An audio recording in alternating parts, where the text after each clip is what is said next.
Oke, kita akan melanjutkan pembahasan kita masih seputar pemindahan ibu kota negara dari Jakarta ke Kalimantan, dan berkaitan dengan konten ini sudah pernah saya upload sebelumnya, dan ya ini bagian kedua dan kita akan melanjutkannya. Sementara referensi yang saya jadikan ialah referensi dari kanal YouTube Narasi Newsroom dari Mata Najwa, atau segmen atau sesi berita atau konten berkaitan dengan Mata Najwa. Kita akan lanjutkan saat ini. Apa yang seharusnya idealnya dilakukan begitu untuk memastikan memang seluruh masyarakat atau minimal mayoritas itu merasa terlibat dalam rencana besar ini?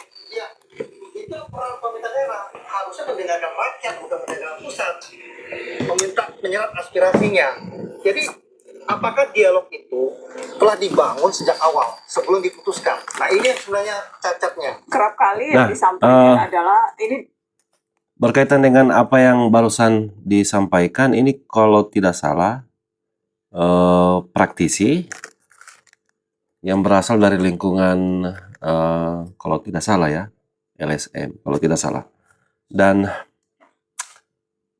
nanti kita akan sisipkan ini dan kita akan bahas lebih lanjut berkaitan dengan apa yang bisa kita ambil dari diskusi atau wawancara Najwa dan salah seorang praktisi ini. dampaknya bagus untuk perekonomian. Bisa dilihat bahwa bahkan sejak wacana ini muncul, jalanan menuju titik nol yang sudah disebutkan itu menjadi bagus begitu.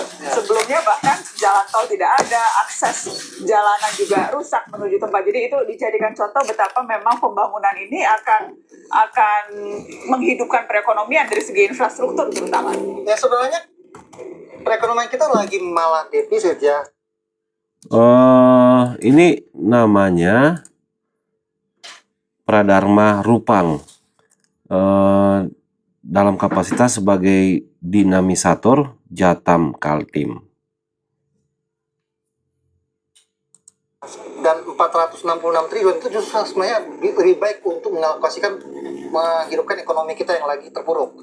Di sisi lain sebenarnya jalan yang kita lihat sekarang itu sebenarnya justru baru hadir atas permintaan kepala negara kita atau atas nama pejabat-pejabat yang ada, bukan atas permintaan rakyat Sepaku, bukan atas permintaan rakyat Penajam Pasir Utara, bukan permintaan rakyat Samboja. Dia hadir untuk memenuhi bangunan situs kolosal ini. Itu. Nah, ini yang catatan berikutnya juga yang menjadi perhatian saya. Apa yang Pak Rupang sampaikan ini menjadi penting bagi saya untuk saya coba untuk menghadirkan satu pemikiran berdasarkan apa yang saya dengar, apa yang saya nilai dari konten ini. Itu yang sebenarnya justru jauh. Kalau bicara ekonomi ya, sebenarnya berapa kali sejak puluhan tahun pemerintah memaksakan kebijakan-kebijakan terkait mengenai perkebunan sawit, kehutanan. Namun kita lihat bagaimana sisi kesejahteraan rakyat justru tidak beranjak dari jurang kemiskinan. Itu juga alasan yang selalu dipaksakan kepada kami yang ada di daerah. Jadi meratakah ekonomi atas dasar bahwa ketika hadir pembangunan di sini harusnya dilihat bahwa sebenarnya kehadiran ekonomi itu berasal dari ekonomi yang sudah dipilih oleh rakyat, bukan justru ekonomi yang selama ini telah dipilih justru disingkirkan. Ekonomi masyarakat adat suku Bali ada berladang, itu akan hilang. Ekonomi masyarakat pasar juga seperti itu, dia ke hutan mencari madu, itu pun juga akan punah. Seperti gambaran ceritanya kepala adat bahwa mereka tidak lagi mudah mendapatkan madu-madu di hutan karena tadi tidak ada lagi pohon bagas ditemukan karena berganti dengan tanaman-tanaman HTI. Oke, jadi singkatnya saya memahami ini persoalan dilematika dari pembangunan. Singkatnya seperti itu. Tapi untuk detailnya kita akan kesampingkan dalam pengertian saya akan sisip ini dan saya akan mengulasnya setelah konten ini selesai nonton. Walaupun sebenarnya, walaupun saya sudah menonton ini hanya mengulang kembali, sehingga saya tidak dinilai untuk membuat pemikiran-pemikiran yang tidak beralasan. Jadi pemikiran yang saya sampaikan di sini beralasan dari salah satunya referensi di konten di channel Narasi Newsroom berkaitan dengan Mata Najwa. Kalau menangkap suara keseluruhan masyarakat yang mungkin tidak langsung terdampak, warga. Oh ya, ini pernah ditayangkan di Trans 7. Ini hanya bersifat informasi saja supaya kita tahu apakah konten ini pernah ditayangkan atau tidak di televisi berskala nasional, dan ini ditayangkan di Trans 7. Yang ada di Kota Balikpapan, katakanlah, atau di Samarinda, itu kita akan menangkap nuansa yang berbeda tidak kira-kira? Kita akan menangkap nuansa yang berbeda, karena di sisi lain sebenarnya bahwa letak proses kolosal pembongkaran kawasan ini ada di sini ya. Memang di wilayah-wilayah lain itu. Wouldn't it be crazy if you could create voiceovers that sound Jadi like ini penggunaan istilah tertentu kolosal itu menarik juga. Young teenage girl. Dan saya tahu arahnya kemana nanti.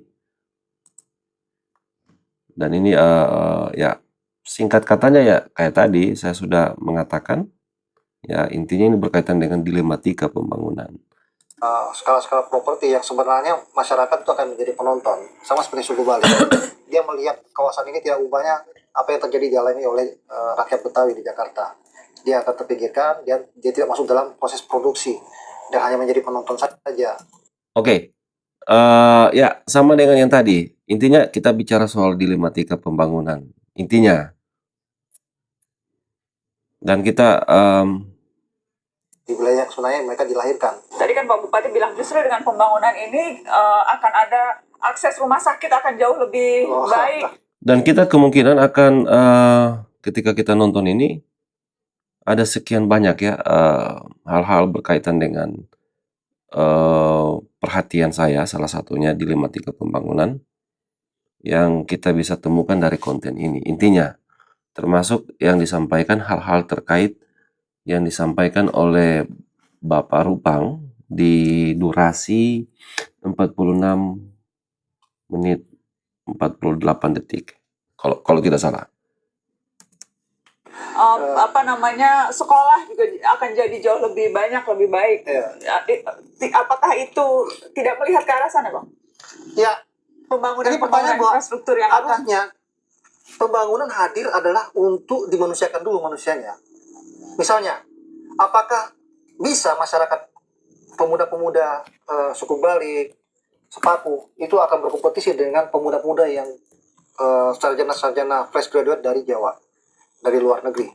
Kami tidak yakin itu akan terjadi kompetisi. Karena apa? Mereka belum mendapatkan fasilitas yang setara dulu. Ya, berkaitan dengan hal-hal terkait yang disampaikan oleh Pak Rupang di 47 menit 25 detik konten ini.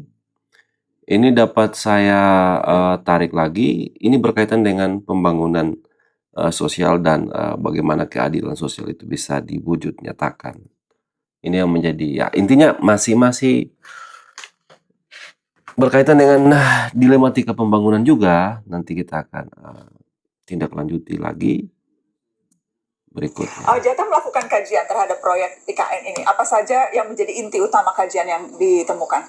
Ya, pertama ada masalah soal mengenai layanan fungsi alam yang sebenarnya sudah hancur. Harusnya negara hadir untuk pulihkan dulu. Layanan fungsi alam. Sama juga ini berkaitan dengan dilematika pembangunan. Itu yang kita sebut bahwa pulihkan Kaltim. Kaltim itu menanggung beban puluhan tahun dari kebijakan obral habis ruang hidup. Hal lain adalah tadi soal edukasi, pendidikan. Berikan pendidikan yang tulus kepada rakyat ini paling tidak puluhan tahun untuk supaya mereka bisa setara mendapatkan pendidikan seperti yang terjadi di Jawa. Hal lain apa? Kembalikan mandat ini kepada rakyat. Minta untuk terjadinya partisipasi, dialog. Karena apa? pemerintah melakukan proses negosiasi terlebih dahulu dengan para investasi daripada kepada rakyat. Itu yang kita Yang berikut, singkatnya Pak Rupang ini ingin menjelaskan, ingin menekankan dua pola model pendekatan pembangunan. Yang pertama itu pola pembangunan berbasis pada bottom up dan top down.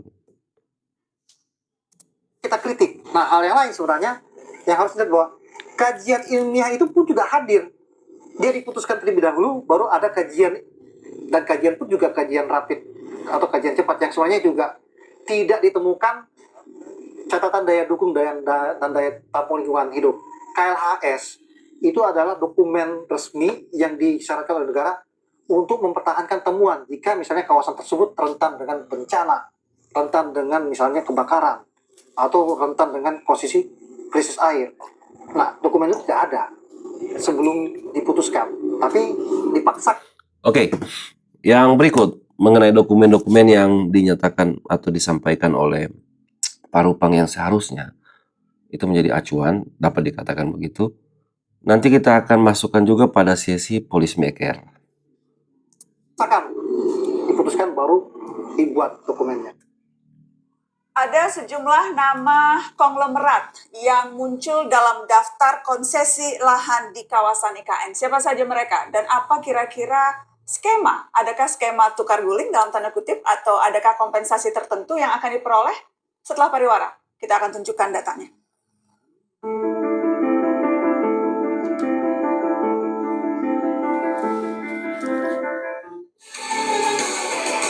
Ini masih agak lama untuk ini konten lengkapnya ya, 1 jam 15 menit 35 Menelusuri ibu kota baru. Telah detik. tersedia lahan seluas Kalau tidak salah, 180.000 hitungannya hektar begitu. yang dikuasai oleh negara Artinya saya untuk hanya pembangunan IKN. melihat Ini dari pernyataan Presiden apa Jokowi yang saat tertera di mengumumkan penetapan konten ini. Kalimantan Timur sebagai lokasi ibu kota baru. Mhm. Namun masalahnya, 180.000 hektar ini bukan ruang kosong. Sebagian besar wilayahnya telah dikuasai oleh sejumlah perusahaan pemegang konsesi lahan. Oke. Hal ini yang kemudian memicu kekhawatiran adanya tukar guling keuntungan antar elit, mulai dari proses pembangunan hingga pengelolaannya. Oke, cukup beralasan. IKN terletak pada perbukitan lipatan yang tersusun oleh batuan pasir, lempung, dan batu bara. Lazim seperti daerah kaya batu bara, karakteristik tanahnya jelek dalam menyerap air. Terlihat dari peta hidrologi BPPT ini, potensi air tanah di wilayah IKN sangat rendah. Oke. Itulah mengapa ketika wacana IKN muncul, pemerintah ngebut membangun 3 bendungan sekaligus untuk mengakali masalah kekurangan air ini. Oke. 3 bendungan rencana dibangun adalah Bendungan Sepaku Semoy, Bendungan Selamayu, dan Bendungan Batu Lekek. 2 nama terakhir urung dibangun karena keterbatasan dana. Mutlak ketersediaan air baku menggantungkan pada Bendungan Sepaku Semoy. Masalahnya, ketersediaan air baku maksimal di Sepaku Semoy hanya 1.100 liter per detik. Oke. Angka ini nggak akan cukup mengikuti pengembangan IKN yang semakin meluas. Dalam kondisi Ya. inilah, Pengembangan yang semakin meluas dari IKN, nanti juga kita akan bahas itu soal tata kelola pemusatan ibu kota negara. Seperti apa yang dimaksudkan dengan penyampaian tadi. swasta mengambil peran mengeruk untung. PT Oke. Eksistensi swasta, nanti juga kita akan coba bahas itu pada pilar-pilar pembangunan supaya nanti lebih istilahnya lebih match lah. Jadi ini loh realita yang sebenarnya dari apa yang kita lihat saat ini. Arsari Tirta Pradana, perusahaan milik Hashim Joyo Hadikusumo yang juga adik Menteri Pertahanan Prabowo Subianto, jadi pemain penting memasok air minum IKN. Mereka akan membangun bendungan di dalam area konsesi HGU milik PT ITCI Kartika Utama. Perusahaan kayu ini juga dimiliki Hashim. Secara fisik kontur alam tak sulit membangun bendungan di area ini. Sebab topografi wilayahnya yang sudah berupa embung bisa terlihat dari citra satelit ini. Kapasitas air baku dipasok dari bendungan milik adik Prabowo ini berkisar 4.000 liter per detik atau lebih besar ketimbang air baku yang dipasok pemerintah. Tak hanya benefit dari bendungan, keluarga Prabowo juga akan dapat keuntungan dari sektor pelabuhan. Dalam dokumen presentasi rencana tata ruang IKN yang disusun Bappenas, terungkap proses konstruksi di fase awal akan bergantung pada 2 pelabuhan milik swasta di Teluk Balikpapan. Pelabuhan ITCI Kartika Utama ini sudah lama tak dipakai karena aktivitas logging kayu yang sudah habis. Nantinya, pelabuhan terbengkalai ini akan sibuk dengan hilir mudik kapal-kapal besar membawa muatan konstruksi IKN. Begitupun juga dengan pelabuhan ITCI Hutani Manunggal milik Sukanto Tanoto. Pelabuhan ini jadi akses utama mengangkut kayu bahan baku dari Sepaku menuju pengolahan kertas April Group di Riau.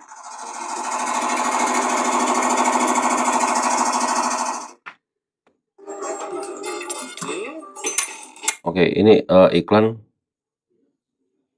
kita lewati saja. 5 telah tersedia lahan yang dikuasai pemerintah seluas 180.000 hektar. Itu adalah salah satu argumen Jokowi memindahkan ibu kota ke Kalimantan Timur.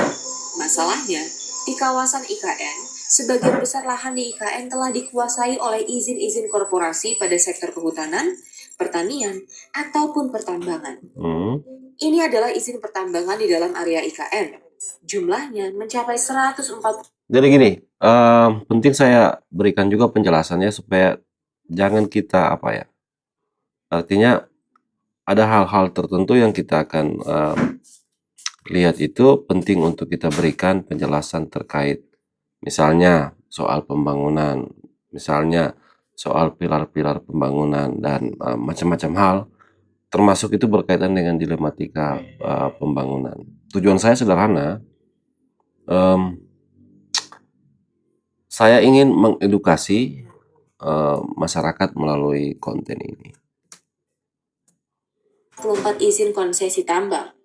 Beberapa wilayah konsesi ini tumpang tindih dengan 2 konsesi kehutanan berstatus IUP HHKHA milik Hashim Joyo Hadikusumo lewat PT Kartika Utama dan IUP HHKHT milik Sukanto Tanoto lewat PT ITCI Hutani Manunggal yang menguasai area barat IKN. Dari peta yang tumpang tindih ini membuat kita bertanya, bagaimana skema untuk pembebasan lahan-lahan yang telah dikuasai oleh korporasi tersebut?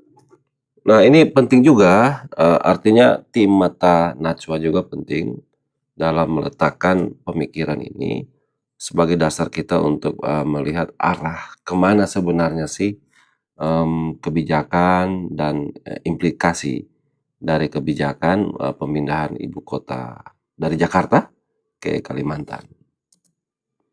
Alhasil, wacana tukar guling izin pun mencuat. Ya, oke. Soal bagi-bagi keuntungan konsesi juga terjadi di wilayah timur.